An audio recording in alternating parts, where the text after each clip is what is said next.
Unit 4, Lesson 4, Metamorphic Rocks. Our learning target: I can describe the formation of a metamorphic rock. I can classify metamorphic rocks.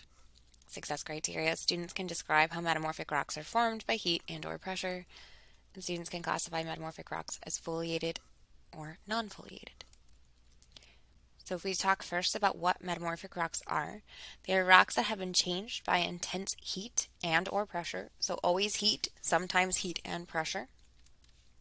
Any rock can be metamorphosed into a new metamorphic rock. So if we look at that word metamorphic, the prefix meta means change. The suffix morph means form. So we are taking a rock and we are literally changing it into a new rock. The parent rock is a rock that was changed. And again, I want to reiterate this idea: any rock can be metamorphosed, even a metamorphic rock. So any rock that already exists can be changed by applying enough heat and pressure. An example of this is limestone. When you take limestone, which is formed deep in the ocean, and you apply heat and pressure to it, you create marble, which is a metamorphic rock. So we call limestone the parent rock. If we look at the characteristics of metamorphic rocks, we can look at the texture. They can be crystalline or they are crystalline. Tend to have larger mineral crystals than the parent rock has. We have a foliated texture. We have something called banding, which is an extreme form of foliation. So this rock here, this is an example of foliation. It sort of looks like layers, but they're not quite horizontal like you'd see in sedimentary rocks. And the other kind of texture is non-foliated. So this example here is non-foliated. Metamorphic rocks do not have fossils. And if you're looking at large outcrops, you tend to see a distorted structure. So when sedimentary rocks form, they always form in horizontal layers because they're forming as sediments pile up on top of one another. Metamorphic rocks are often sedimentary layers that have been squished together through big processes like plate tectonics. So let's look at our foliated metamorphic rocks first. These are created by regional metamorphism. We'll talk more about that later. They tend to have a wavy look or almost look like there are layers. I don't want you to confuse the idea of foliation with sedimentary layers. This is a common confusion when we look at classifying samples in class. They do look similar, but they're not exactly the same. So when you're looking at a sedimentary rock that has layers, you're looking for grains that you can really see individually. You're looking at horizontal layers. With metamorphic rocks, you're looking for more distortion or kind of wavy looking layers. Some examples of foliated metamorphic rocks are slate, phyllite, schist, and gneiss. So we have slate, we have schist in the middle, and we have gneiss on the bottom. So the slate shows us foliation.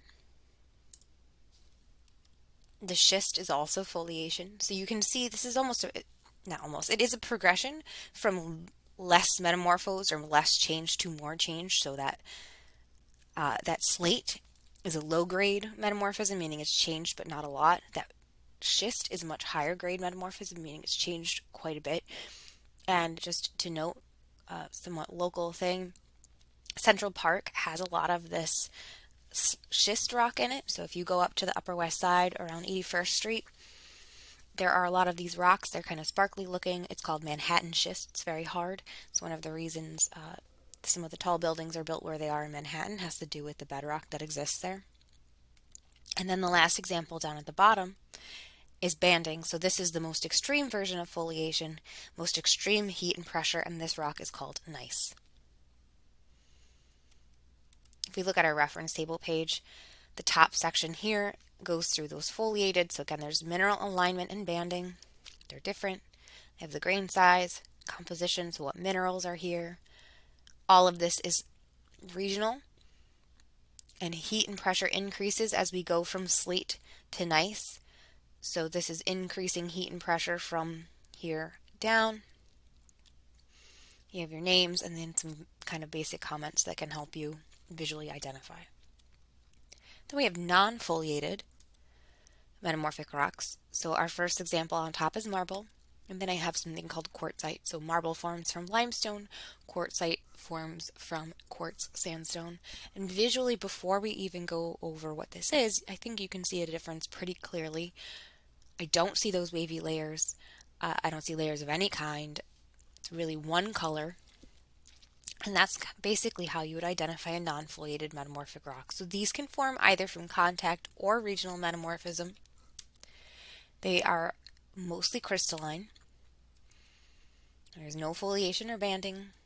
And some examples are anthracite coal, quartzite, hornfels, marble, and metaconglomerates. So those are all the examples in your reference table page.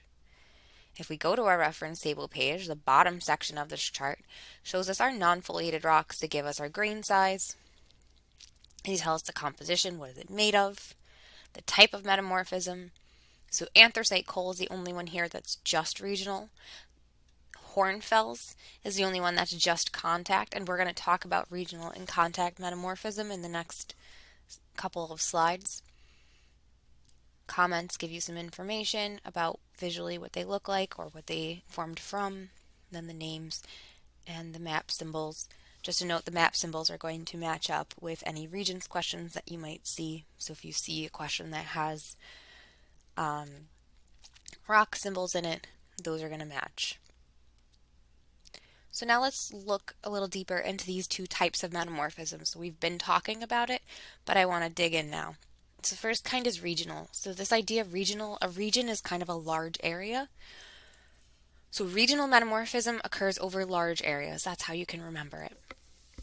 A lot of the Earth's crust is regional metamorphism, and it occurs during mountain building and the movement of tectonic plates.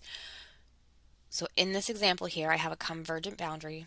So I have one plate subducting underneath another, and I know this is grainy, but I do like this image because it explains the change in metamorphism as we increase heat and pressure.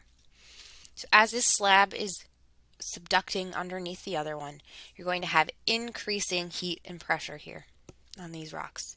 So the lowest heat and pressure changes are going to give us the lowest grade metamorphism for something like slate, and as we move down through that subduction zone, increasing and increasing heat and pressure, you're going to get highly metamorphosed rocks like gneiss, which again show that banding formation rather than just foliation. So that's that alternating light and dark stripes.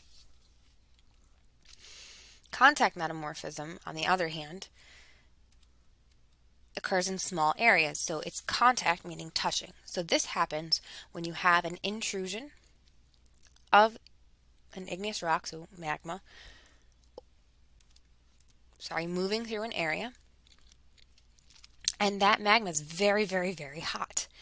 So some of the rocks melt as magma comes through, but the ones that don't are being exposed to extraordinary heat, and they're basically baking. And as they bake, they're turning into a different rock.